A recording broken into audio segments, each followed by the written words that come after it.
we're going to study another important situation, technical moment, which is necessary to understand the lectures, is averaging over the directions. Suppose we encounter the following situation, that in 3 dimensions we have a unit vector which rapidly rotates in all directions, such that it with equal probability covers all the directions, and we want to average it over the positions of this vector. Instead of the averaging over the time, it is frequently used to average over the directions. Namely, we define the following. So the unit vector is the same as ni in tensor notations, has the following components. It's sine theta cosine phi, sine theta sine phi, and cosine theta. It is not hard to check that ni times ni, which is the same as n vector squared, is 1. And what does it mean that we average over all directions? We take the following average, ni, which is just d omega over 4 pi. This is solid angle, ni. So for solid angle, as you know, is equal to sine theta d theta d phi. So this is actually double integral over 4 pi, which is total solid angle of ni. The reason why we divide by total solid angle, we want to have the following situation, that this is just 1. So what does it mean that we take this average? We plug here the component, the first component, take the average, the second component, take the average, the third component, take the average. This is a way we get a vector. So it is not hard to calculate that this average is just 0, just by direct calculation is 0. Well, but the explanation for that is very simple. You see, what should we obtain after this averaging? We should obtain invariant under rotations 3-dimensional vector. Invariant under rotations 3-dimensional vector. But there is no such a vector. That's the reason we obtain 0. The only vector which is invariant under rotations, 3-dimensional rotations, is vector of 0 length. So, well, another way is that in this averaging, for every direction we encounter the inverse direction, and in the sum they compensate each other, because this is basically the sum of all possible directions. They compensate each other, and that's the way we get 0. So what is the average ni and j? Well, this is by definition is d omega over 4 pi ni and j. One can directly calculate these integrals, which is kind of not very tedious, but quite tedious calculation. But one can find the answer without even the calculation. We should obtain a tensor with 2 indices, which is invariant under rotations and symmetric under exchange of indices. The only such tensor is known is delta ij, where C is some number which remains to be checked. It cannot be fixed on the symmetry grounds. So this invariant under rotations tensor is delta ij. How to fix C? Well, that is very easy. We just contract the indices I and j. Means that we take the trace on both sides. Trace on the left side is just ni and I, but this is just 1 because of this and this. On the other hand, on the left we have the trace of 3 by 3 unit matrix. So it's C times 3. As a result, C should be equal to 1 over 3. So we have the following fact. Ni and j average is 1/3 of delta ij. So next step is to calculate ni and j and k. Again, by definition, this is this quantity, d omega over 4 pi, ni and j and k. So how do we obtain this quantity? Maybe I should clarify. We just plug these components here. First component, say first component here, and first component here. That's how we obtain N1, 1, 1. So if we want to obtain N1, 2, N1, N2, N2, we just take first component here, and second component here. This is the way we calculate this average. And this is the way we calculated this average or this average. So who is this guy? This guy should be invariant under rotations tensor with 3 indices, which is symmetric on the exchange of all its 3 indices. There is no such a tensor, and as a result, this is 0. This is 0. This is straightforward. Also, one can find this by straightforward calculation of these integrals, as this is 0.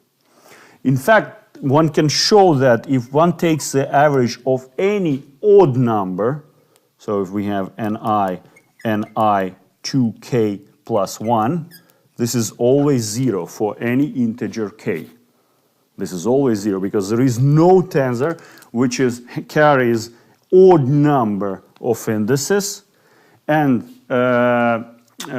symmetric. There is no invariant tensor under rotations which carries odd number of indices and which is symmetric on the exchange of any of its 2 indices.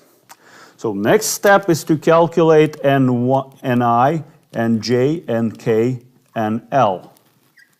Well, this is already not 0. By definition, it has similar definition to this one. And it should be invariant under rotations, tensor with 4 indices, and which is symmetric on the exchange of any its 2 indices. So up to a constant, let me call it A, this quantity should be, according to the symmetry rules, it's delta Ij, this contraction, delta Kl, this contraction, plus delta Ik and delta Jl, delta Ik and delta Jl, and finally this contraction and this contraction, delta Il, delta Jk.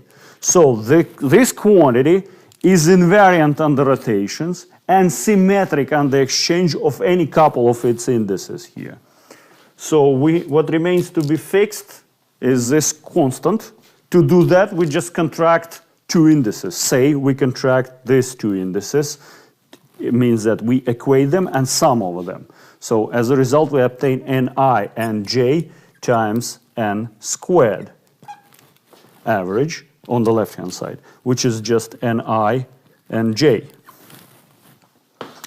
And on the right-hand side, we know this quantity, it is here.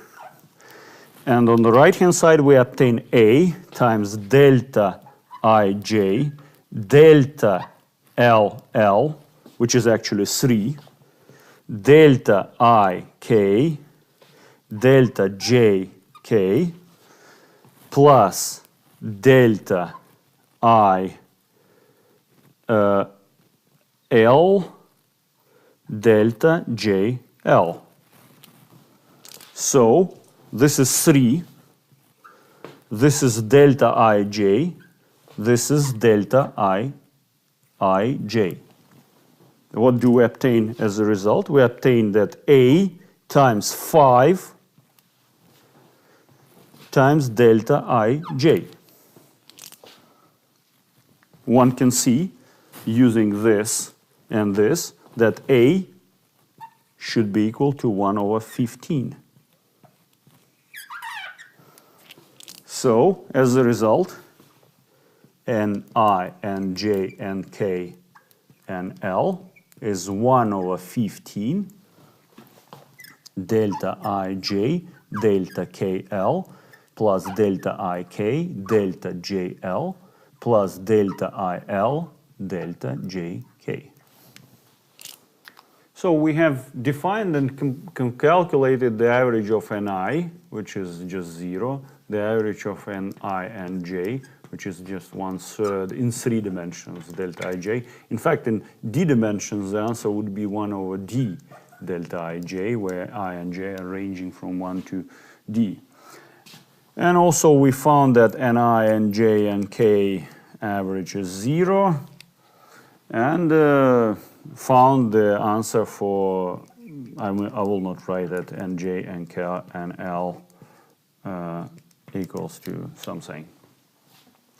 So along the same lines, one can calculate, find that the average of any odd number for any odd number of indices is 0, and the answer for any even number of indices can be found. This is a good exercise to do, to find it along the same lines as we did it for this case and for this case. Now we use this knowledge to calculate, suppose one needs to calculate the following average. A times R,